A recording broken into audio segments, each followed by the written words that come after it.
My name is Clara. I'm 32 now, and I still check the walls before I go to sleep. It started 3 years ago when I bought my first house, a small Victorian fixer-upper on a quiet street, cheap because it had been empty for decades. The realtor called it full of character. I called it a steal. The first few weeks were normal. Renovations, painting, unpacking. But then I noticed the smells. It began faintly, like spoiled meat left in the sun. I thought a mouse had died in the walls.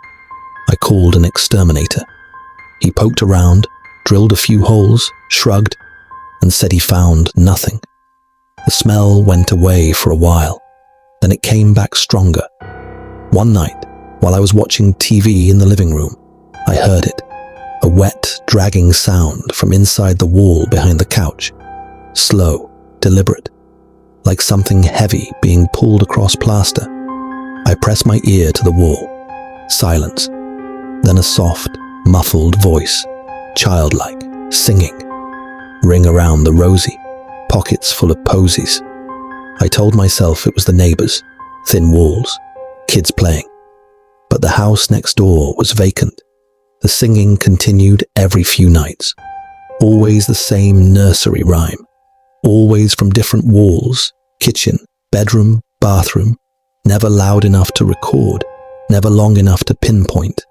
I started losing sleep. The smell got worse.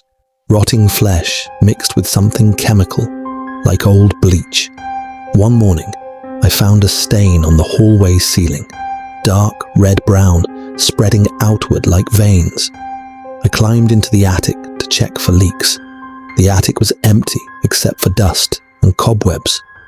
But in the far corner, behind insulation, I found a small, child-sized handprint on the wood, perfectly preserved. The fingers were too long.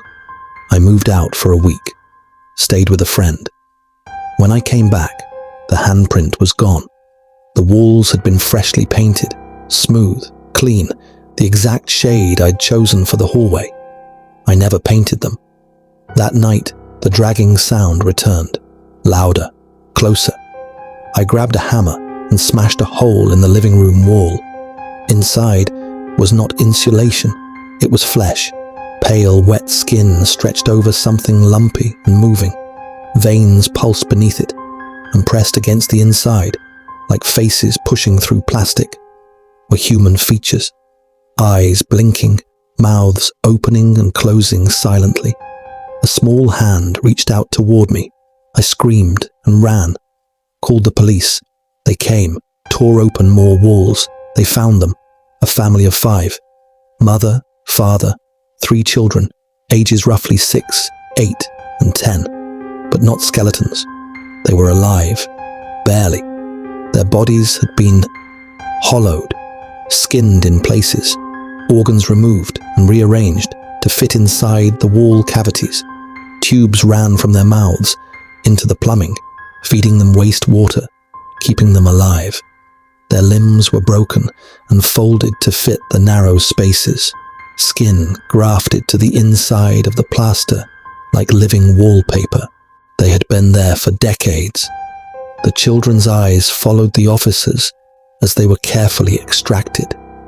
The mother's mouth moved, trying to speak, but only blood bubbled out.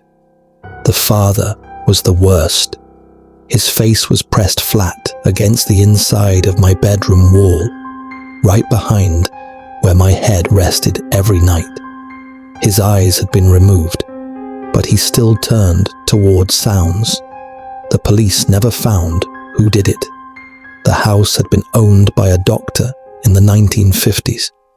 He vanished one day, along with his family. Everyone assumed they'd moved. They never left. I sold the house, burned everything I owned that had been inside it. But sometimes, in my new apartment, I hear dragging, soft singing.